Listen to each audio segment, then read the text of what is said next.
जय भीम, नमो बुद्धाय। मैं हूँ शुभांगी अपने इस यूट्यूब चैनल बुद्ध धम्मपद 100 से। पिछले वीडियो में हमने देखा था पुत्र सिद्धार्थ के संरक्षण के लिए पिता शुद्धोदन की योजना। और वो योजना क्या थी कि उन्होंने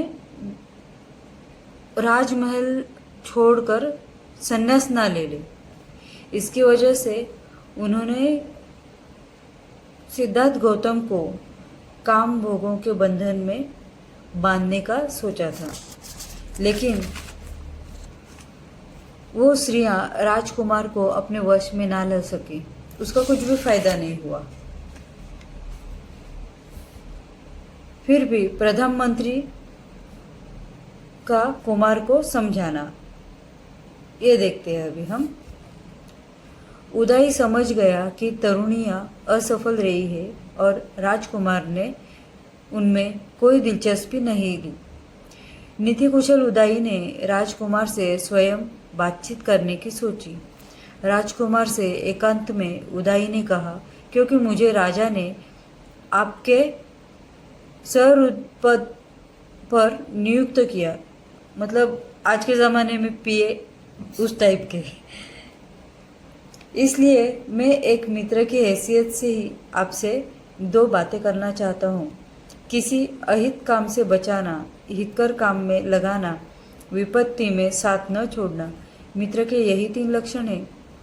यदि मैं अपनी मैत्री की घोषणा करने के अनंतर भी पुरुषार्थ से विमुख आपको न समझाऊं, तो मैं अपने मैत्री धर्म से अलिप्त होता हूँ। ऊपरी मन से भी स्त्रियों से संबंध जोड़ना अच्छा है। इससे आदमी का संकोच जाता रहता है और मन का मनोरंजन भी होता है। निरादर न करना और उनका कहना मानना, इन 2 बातों से ही स्त्रियां प्रेम के बंधन में बन जाती है। निसंदेह सद्गुण भी प्रेम का कारण होते हैं। स्त्रियां आदर चाहती है। हे विशालक्ष, क्या आप ऊपरी मन से भी उनके सौंदर्य के अनुरूप शालीनता दिखाने के लिए उन्हें प्रसन्न रखने का कुछ प्रयास नहीं करेंगे? दाक्षिण्य ही स्त्रियों की औषध है। दाक्षिण्य ही उनका अलंकार है। बिना दाक्षिण्य का सौंदर्य पुष्प विहीन उद्यान के समान है। लेकिन अकेले दाक्षिण्य से भी क्या, उसके साथ हृदय की भावना का भी मेल होना चाहिए। इतनी कठिनाई से हस्तगत हो सकने वाले काम भोग जब आपकी मुट्ठी में है, तो निश्चय से आप उनका तिरस्कार न करेंगे। काम को ही सर्वप्रथम पुरुषार्थ मानकर प्राचीन काल में इंद्र तक ने गौतम ऋषि की पत्नी अहिल्या का आलिंगन किया था। इसी प्रकार अगस्त्य ऋषि ने भी सोम भार्या रोहिणी के साथ रमण किया और श्रुति अनुसार लोपमृता के साथ भी यही बीती। औतथ्य पत्नी मरुत की पुत्री ममता के साथ ऋषि बृहस्पति ने सहभोग किया और भारद्वाज को जन्म दिया। अर्घ्य अर्पण करती हुई बृहस्पति की पत्नी को चंद्रमा ने ग्रहण किया और दिव्य बुध को जन्म दिया। इसी प्रकार पुरातन समय में रागातिरेक में पराशर ऋषि ने यमुना तट पर वरुण पुत्र की पुत्री काली के साथ सहवास किया था। वशिष्ठ ऋषि ने अक्षमाला नाम की एक नीच जाति की स्त्री से सहवास किया था और कपिलाद नाम के पुत्र को जन्म दिया था। और बड़ी आयु हो जाने पर भी राजर्षि ययाति ने चैत्र रथ वन में अप्सरा विश्वासी के साथ संभोग किया था। यद्यपि वह जानता था कि पत्नी के साथ सहवास उसकी मृत्यु का कारण होगा, तो भी कौरव नरेश पांडु माद्री के रूप और गुणों पर मुग्ध हो प्रेम के वशीभूत हो गया। इस प्रकार के महान पुरुषों तक ने जुगुप्सित काम भोगों का सेवन किया। तब प्रशंसनीय काम भोगों के सेवन में तो दोष ही क्या है? यह सब होने पर भी आश्चर्य है कि शक्ति, तारुण्य और सौंदर्य से संपन्न आप उन काम भोगों की उपेक्षा कर रहे हैं जिन पर न्यायतः आपका अधिकार है और जिनमें सारा जगत आसक्त है। तब राजकुमार प्रधानमंत्री को उत्तर देते हैं, पवित्र परंपरा से समर्पित उचित ही प्रतीत होने वाले इन वचनों को सुनकर मैं गर्जन सदृश स्वर में राजकुमार ने उत्तर दिया, आपकी स्नेह सिक्त भाषा तो आपके योग्य ही है, लेकिन मैं आपको बताऊंगा कि आप कहाँ गलती कर रहे हैं। मैं संसार के विषयों की अवज्ञा नहीं करता। मैं जानता हूँ कि सारा जगत इन्हीं में आसक्त है, लेकिन क्योंकि मैं जानता हूँ कि सारा संसार अनित्य है, इसलिए मेरा मन उसमें रमण नहीं करता। यदि यह श्री सौंदर्य स्थायी भी रहे तो भी यह किसी बुद्धिमान आदमी के योग्य नहीं कि उसका मन विषयों में रमण करे।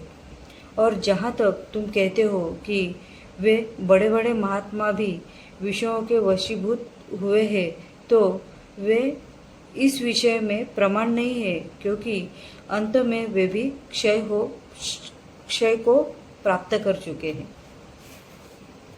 जहाँ क्षय है वहाँ वास्तविक महानता नहीं है, जहाँ विषयासक्ति है वहाँ वास्तविक महानता नहीं है, जहाँ असंयम है वहाँ वास्तविक महानता नहीं है।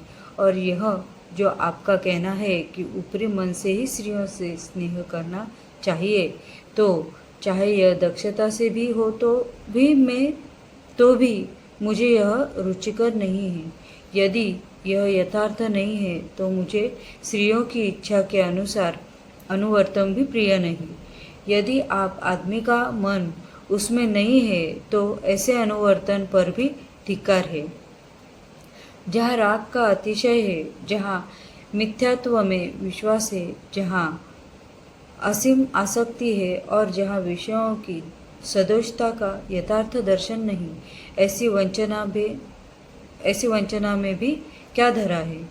और यदि राग के वशीभूत हुए प्राणी परंपरा एक दूसरे को ठगते हैं, तो क्या ऐसे पुरुष भी इस योग्य नहीं कि स्त्रियां उनकी ओर देखे तक नहीं, और क्या स्त्रियां भी इस योग्य नहीं कि पुरुष उनकी ओर देखे तक नहीं। राजकुमार के सुनिश्चित दृढ़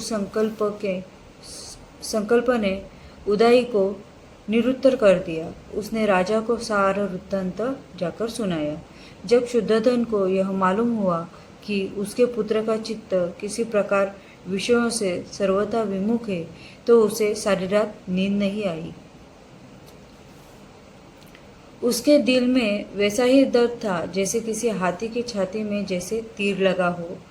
अपने मंत्रियों के साथ उसने बहुत सा समय यह विचार करने पर खर्च किया कि वह किस उपाय से सिद्धार्थ को संसार के विषयों की ओर अभिमुख कर सके और उस जीवन से विमुख कर सके जिसकी ओर अग्रसर होने की उसकी पूरी संभावना थी।